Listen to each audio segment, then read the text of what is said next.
पश्चिमी एशिया में अरब प्रायद्वीप के पूर्वी सिरे पर मौजूद है यूएई यानी कि यूनाइटेड अरब एमिरेट्स। ध्यान से समझ लो कि वेस्ट एशिया के अंदर eastern side of Arab peninsula में आपको मिलेगा यूएई, जो कि फारस की खाड़ी यानी कि पर्शियन गल्फ और ओमान की खाड़ी यानी कि गल्फ ऑफ ओमान से सटा हुआ है, घिरा हुआ है। इसका मतलब यूएई की जो पोजीशन है वो उसे स्ट्रेट ऑफ हॉर्मुज यानी कि हॉर्मुज जलडमरू मध्य के पास लाती है, जहां से दुनिया का लगभग 20 से 25% क्रूड ऑयल निकलता है।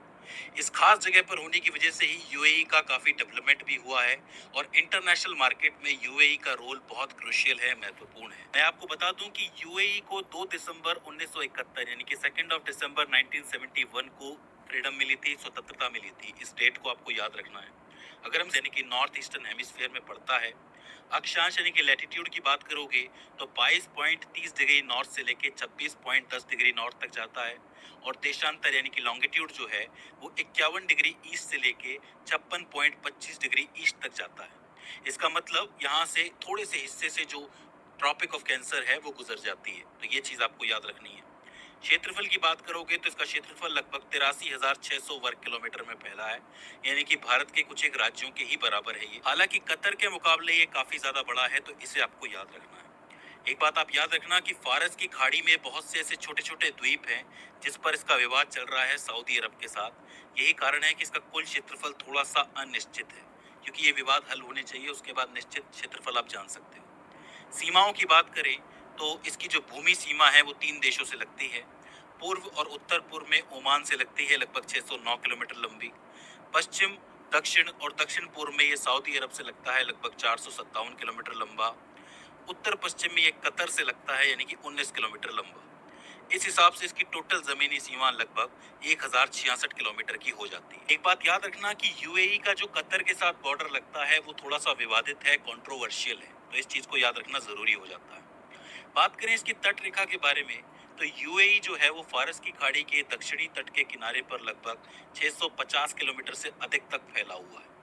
इस तटरेखा का जो अधिकांश भाग है वो नमक के मैदानों से बना हुआ है, जो अंदर तक फैले हुए हैं। ओमान की खाड़ी की बात करोगे तो 90 किलोमीटर तक की इसकी तटरेखा हो जाती है, तो इस हिसाब से एक अच्छा खासा एरिया जो है ये समुद्र के साथ शेयर करता है। बात करें यूएई के समुद्री दावों के बारे में तो ये तो आपको पता ही है।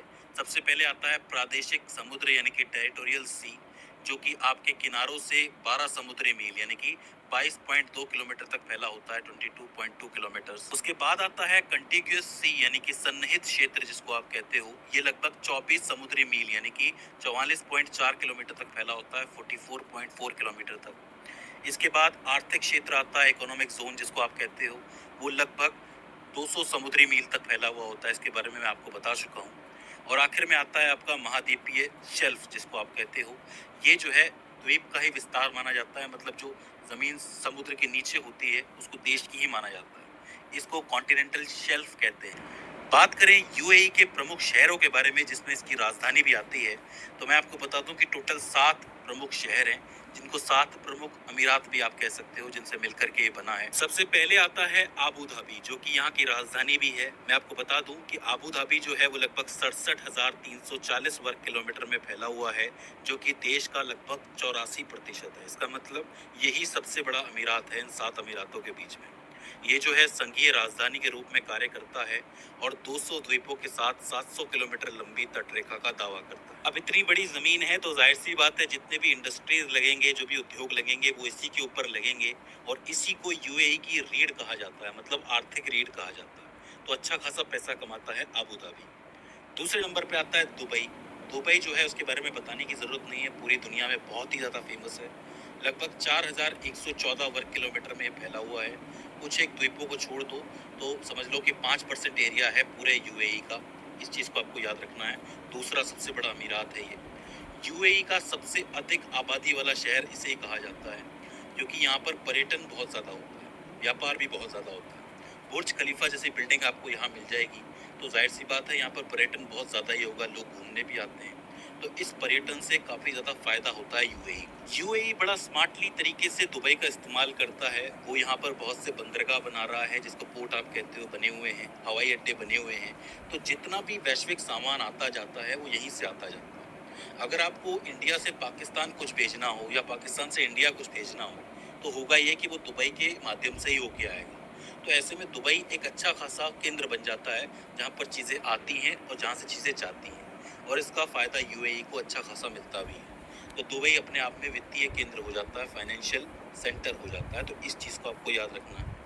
तीसरे नंबर पे आता है आपका शारजाह, जो कि आपका 2590 वर्ग किलोमीटर में फैला हुआ है और यूएई के कुल क्षेत्रफल का लगभग 3.3% रखता है। मैं आपको बता दूं कि यूएई का तीसरा सबसे बड़ा अमीरात है ये। शारजाह जो है वो मुख्य रूप से अपने जल दृश्यों के लिए जाना जाता है और अपने शैक्षणिक संस्थानों के लिए जाना जाता है, क्योंकि यहाँ पर बहुत से शैक्षणिक संस्थान आपको देखने को मिल जाएंगे। तो एजुकेशन की दृष्टि से ये काफी ज्यादा विकास कर रहा है, तो इस चीज को देखना इम्पोर्टेंट हो जाता है। शारजाह के बाद आता है आपका अजमान।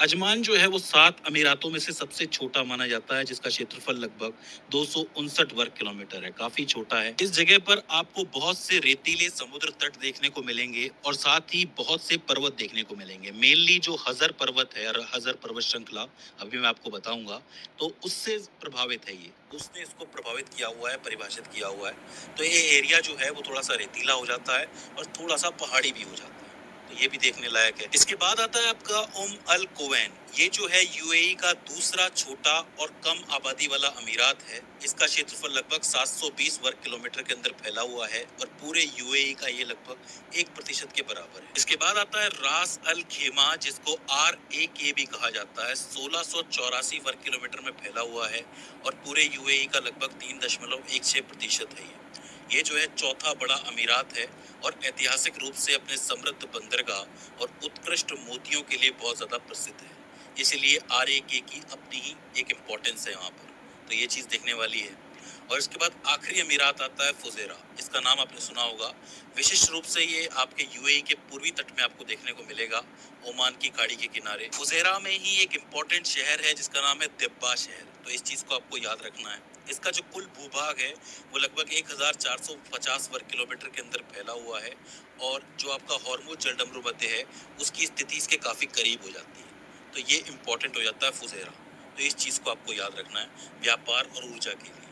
तो फुजेरा अपने आप में इम्पोर्टेंट है, दुबई है, शारजाह है और अबू धाबी तो सबसे ज्यादा है, तो इन सबको आपको ठीक तरीके से याद रखना है। इसके बाद अगर हम यूएई की भौगोलिक विशेषताओं के बारे में बात करें तो सबसे पहले आती है वहाँ की पर्वत श्रृंखलाएं। मैं आपको बता दूं कि यूएई में हजर पर्वत, जिसे जिबाल अल हजर अल गर्बी भी कहते हैं, एक बहुत ही खास और बड़ी पर्वत श्रृंखला है। ये पर्वत फारस की खाड़ी के पास रास मुसन्नम प्रायद्वीप से शुरू होते हैं और यूएई में लगभग 150 किलोमीटर दक्षिण पूर्व की ओर फैले हुए हैं। ये ओमान में भी आपको 500 किलोमीटर से ज्यादा दूर तक दिखाई देंगे, जिन्हें पूर्वी हजर पर्वत भी कहा जाता है। मैं आपको बता दूं कि ये जो पर्वत हैं ये यूएई के मौसम को पूरी तरीके से प्रभावित करते हैं। होता यह है कि जब नमी वाली हवा उठती है वो इन पहाड़ों से टकराती है, टकरा कर ये ऊपर उठ जाती है और ज्यादा ऊपर उठती है तो वो ठंडी होने लगती है और बादल बना लेती है, जिससे कि बारिश होती है। तो बारिश के लिए इम्पोर्टेंट हो जाते हैं पर्वत।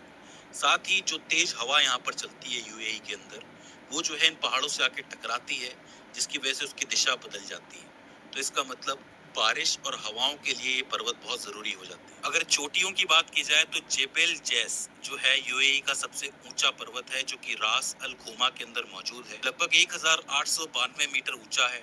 एक और आता है जेबेल हटीफ, जो कि 1108 मीटर ऊंचा है, आबू धाबी के अंदर है। इसके अलावा जबल अर रहरा जो 1691 मीटर ऊंचा है, ये भी रास अल खुमा के अंदर मौजूद है। जबल यिबिर आता है जो कि 1527 मीटर ऊंचा है, ये आपको फुजेरा में देखने को मिलेगा। और जबल अस-सय्य ये भी आपको देखने को मिलेगा, 1746 मीटर ऊंचा है। बात करें यूएई के जल विज्ञान के बारे में, तो यूएई की सबसे खास बात यह है कि यहाँ पर कोई स्थायी नदी नहीं है और यहाँ पर रेगिस्तानी इलाका आपको ज्यादा देखने को मिलेगा। नदियों की जगह कतर की तरह यहाँ पर भी आपको वादियां देखने को मिलेंगी। ये जो है पहाड़ के पास मिलने वाले अस्थायी पानी के स्रोत होते हैं।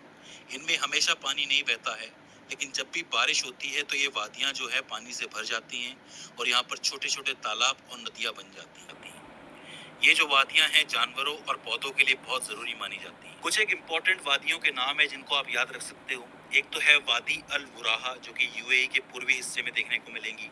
एक है वादी अल बीर, एक है वादी गलीला, एक है वादी शोका और एक है हट्टा इलाका। ये सब वादी वाले इलाके हैं, यहाँ कभी पानी होता है बारिश के अंदर, कभी ये सूख जाते हैं। अब पहाड़ों और वादियों के अलावा भी यहाँ पर एक इम्पोर्टेंट जगह पाई जाती है जिसका नाम है नखलिस्तान, जिसको ओसिस भी कहा जाता है। होता क्या है कि यहाँ के रेगिस्तानी इलाकों में कुछ एक ऐसी जगह होती है जहाँ पर जमीन के नीचे बहुत सारा पानी होता है, भरपूर पानी। जब ये पानी ऊपर आ जाता है तो इन जगहों पर जो है पेड़ पौधे उग जाते हैं और जीव जंतु रहने लगते हैं। तो इस आबाद जगह को ही नखलिस्तान कहा जाता है। लीवा नखलिस्तान जो है वो अबू धाबी के दक्षिण में आपको देखने को मिलेगा, और अल बुराइमी नखलिस्तान जो है वो अबू धाबी और ओमान में फैला हुआ देखने को मिलेगा। ये दोनों ही नखलिस्तान इंपॉर्टेंट माने जाते हैं। तो अगर आपसे कोई पूछे कि नखलिस्तान क्या होता है, तो आप कह सकते हो कि रेगिस्तान के बीच में एक आबाद इलाका होता है जो पानी की वजह से जहाँ पर पेड़ पौधे उग जाते हैं। अब आखिर में हम यूएई के इम्पोर्टेंट तेल क्षेत्रों के बारे में बात कर लेते हैं। तो 4 इम्पोर्टेंट तेल क्षेत्र हैं। एक तो है जकूम, जो कि यूएई का सबसे बड़ा अपतटीय तेल क्षेत्र है। दूसरा है बुरास। तीसरा है अल शाहीन, इसका नाम मैंने आपको कतर की वीडियो में भी बताया था। और चौथा है अल गशा। इसके अलावा भी कुछ एक पाए जाते हैं जैसे कि बाब हो गया, मुबैरक हो गया और शायफ हो गया। ये वो तेल क्षेत्र हैं जहां से यूएई जो है वो कच्चे तेल और गैस को निर्यात करता है और पेट्रोलियम उत्पाद खरीदता है। मतलब जो बना बनाया उत्पाद होता है उसको खरीदता है। तो दोस्तों ये हो जाता है यूएई का बेसिक भूगोल। आई होप आपको समझ में आया होगा। अगर इसके बावजूद इसके अंदर आपको कोई क्वेरी आती है, कोई दिक्कत आती है, तो आप हमें कमेंट सेक्शन में बता सकते हैं।